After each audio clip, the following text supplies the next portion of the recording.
Olá, bem-vindo. Eu sou Haroldo Maranhão, este é o canal Vejam os Sinais. É um prazer estar aqui com vocês mais uma vez. Agradeço a sua companhia, agradeço a oportunidade que você me dá de falar algo que seja relevante para os seus estudos acerca da agenda dos últimos dias. Isso me alegra o coração, isso me faz dar graças a Deus por essa oportunidade. Quero compartilhar com vocês hoje um tema que eu sei que não é tão claramente ensinado ou com tanta intensidade como deveria ser, acerca do fato de que no céu, nós que estamos em Cristo, em breve, daqui a algum tempo, alguns poucos anos, eventualmente, seremos julgados pelo nosso Pai, o Senhor, segundo o que fizemos de obras. É um julgamento segundo nossas obras. É muito importante nesse primeiro vídeo, eu vou fazer alguns vídeos, não sei quantos, sobre esse conteúdo, eu poder trazer para você a realidade de que a salvação, ela não é pelas obras, segundo a Bíblia, ela é pela graça por meio da fé, mas a salvação pela graça por meio da fé, ela é para realização de boas obras. Então, nós não podemos produzir obras para a salvação. A palavra de Deus nos diz claramente que nós somos como o imundo, o profeta fala. Eu vou deixar os textos todos que eu vou citando aqui de cabeça, mas depois eu vou deixar a referência aqui nas informações do vídeo. Então nós somos como o imundo e toda a nossa justiça como trapos de imundícia quando nós não estamos em Cristo. Não há boas obras suficientes para alguém realizar nessa vida ou em várias vidas que possam atender à santidade de Deus para produzir salvação. Não há salvação por obras. A nossa salvação é pela obra de Jesus Cristo. Então, a obra de Jesus Cristo perfeita na cruz do Calvário é poderosa para nos salvar. Nós só podemos ser salvos, então, pela graça e por meio da fé em Jesus Cristo. Paulo fala isso com toda clareza em Efésios 2, 8, 9 e depois do versículo 10. No 8 e 9 ele fala o quê? Porque pela graça somos salvos por meio da fé. Isso não vem de nós, é dom de Deus, não vem de obras para que ninguém se glorie. Então nós não somos salvos pelas obras para que nós não nos achemos muita coisa, não vamos nos gloriar por isso, não é? Mas no versículo 10 ele diz: pois somos feitura dele, criados em Cristo Jesus para as boas obras, as quais Deus de antemão preparou para que nós andemos nelas. Então sim, embora nós não possamos gerar a salvação por nossas obras, nós recebemos a salvação pela fé, quando nós nos reconhecemos pecadores, nos confessamos incapazes de agradar a Deus, a nossa religião, nossas obras, o que quer que seja, não tem poder para salvar, mas há poder em Jesus Cristo para nos dar acesso ao Pai. Jesus diz isso em João 14,6, não é isso? Ele fala: eu sou o caminho, a verdade e a vida, ninguém vem ao Pai senão por mim. Então Jesus deixa claro que ninguém vai ao Pai por qualquer religião, nem mesmo pela religião evangélica, mas as pessoas são salvas e elas têm acesso ao Pai através de Jesus Cristo. Então o que acontece é que a salvação é pela graça por meio da fé, mas Paulo nos revela então que somos salvos para as boas obras. O Senhor o Senhor decidiu usar pessoas que estão nele, que estão em Cristo, para sermos úteis a ele, para sermos pregadores do Evangelho, para ensinarmos pessoas acerca da salvação pela graça por meio da fé, para fazermos parte da igreja, estabelecemos então a manifestação desse organismo poderoso e vivo que opera no mundo hoje. A igreja de Jesus Cristo é o organismo mais poderoso que há no mundo hoje, porque contra a igreja as portas do inferno não têm poder para prevalecer. Então o Senhor espera uma igreja poderosa de obras, poderosa de influência, poderosa de alcance, pregando o evangelho da salvação pela graça por meio da fé exclusivamente em Jesus Cristo. Mas então estas boas obras que nós realizamos, elas sim são base para o julgamento do cristão. O cristão, aquele que está em Cristo e que é salvo pela graça, não por méritos, quando chegar diante do Senhor, ele vai ser julgado segundo as suas boas obras, não mais para salvação, mas para galardão. Talvez seja um choque para você, mas no céu não somos todos iguais. no céu nós vamos ter e viver uma realidade segundo aquilo que fizemos através do corpo depois da nossa salvação. E este é um tema muito importante para você saber, para estar preparado para aquele dia. A figura grega que a palavra de Deus nos revela em Apocalipse é a palavra bema, que é exatamente essa daqui, é o pódium em que cada um recebe segundo aquilo que fez, aquilo que realizou para o Senhor através do seu corpo.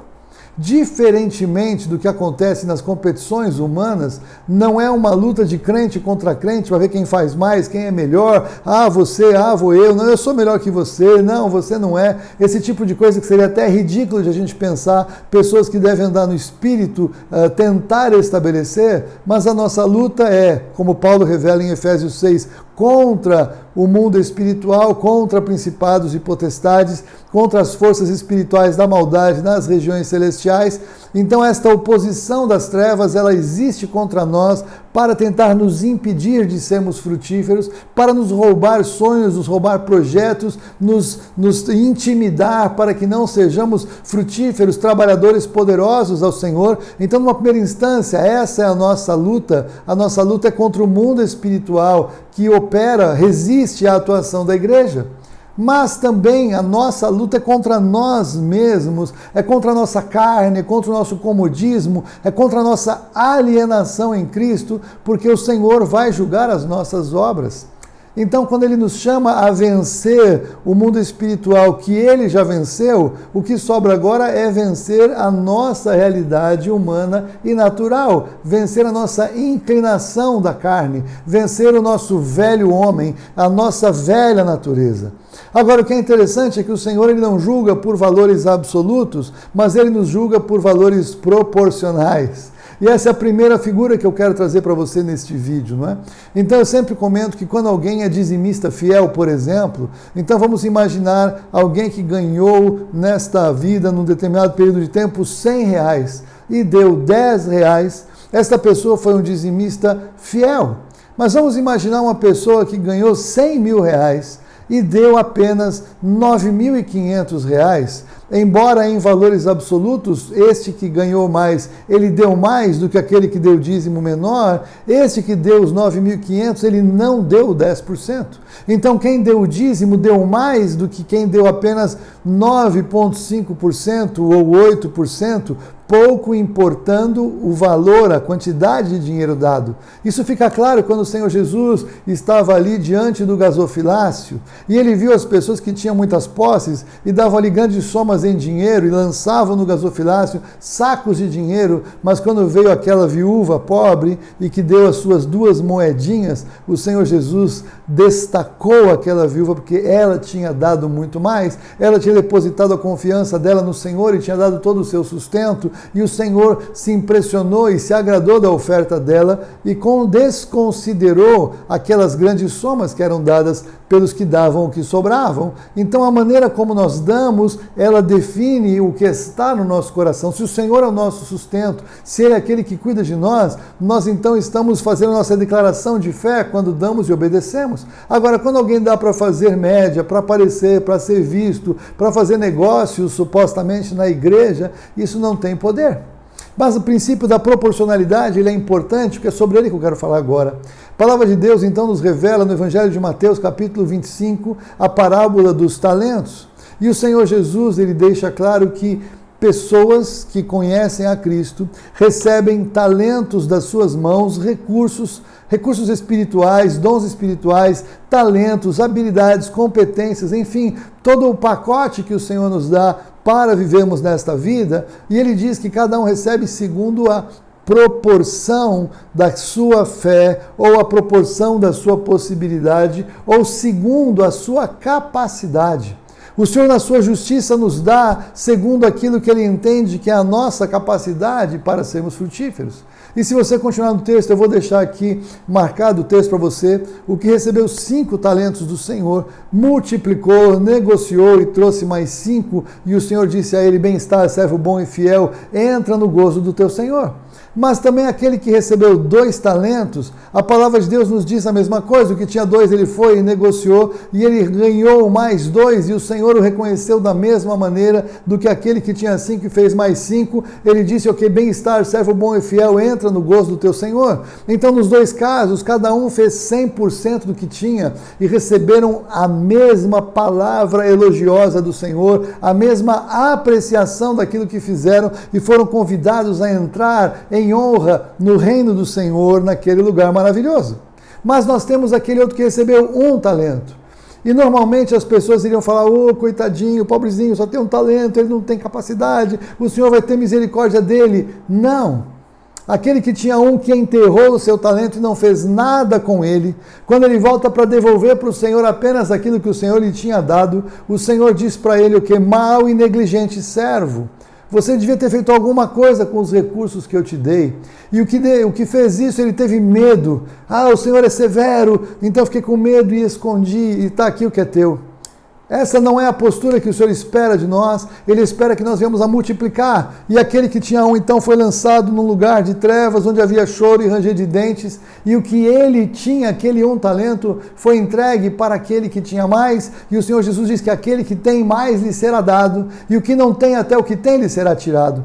Eu vou tratar sobre isso no próximo vídeo, acerca de qual é a base desse julgamento, mas o que eu quero que você entenda é que o Senhor Jesus, ele é justo, ele julga cada um de nós segundo nossas possibilidades. O julgamento para boas obras é acerca de galardão na eternidade, e aquilo que você recebeu, o Senhor vai pedir que você preste contas. Como você tratou, como você usou, como você trabalhou, o que você fez, o que você se envolveu, onde você se estabeleceu, o que você trouxe para o reino, a partir do que ele te deu, é avaliado com justiça, mas é avaliado em um tempo de um julgamento para os cristãos como um pódium.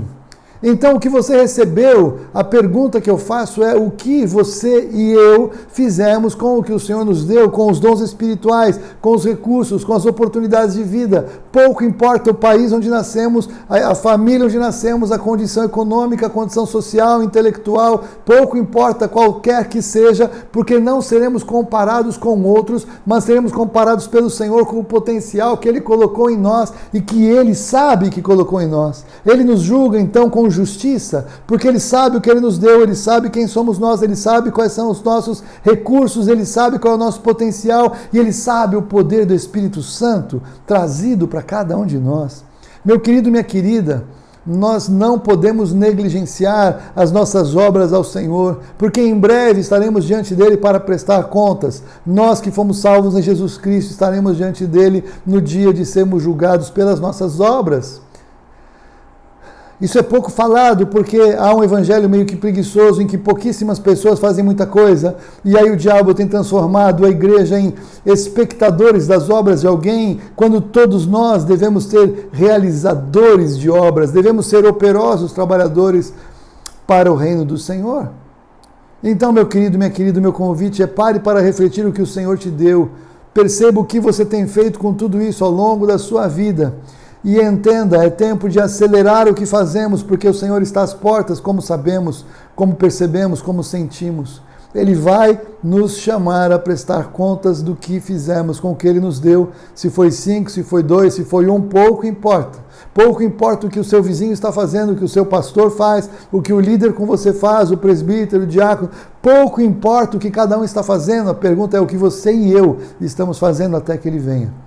Então, querido, é tempo, querido e querida, é tempo de cada um de nós fazermos esta avaliação e aprofundarmos o que estamos fazendo para o Senhor. Em breve vamos prestar contas, não para a salvação, mas para a eternidade. Precisamos estar preparados para esse dia. É tempo de arregaçar as mangas e trabalhar, porque ainda há tempo para servirmos ao Senhor. Deus te abençoe e fortaleça em nome de Jesus.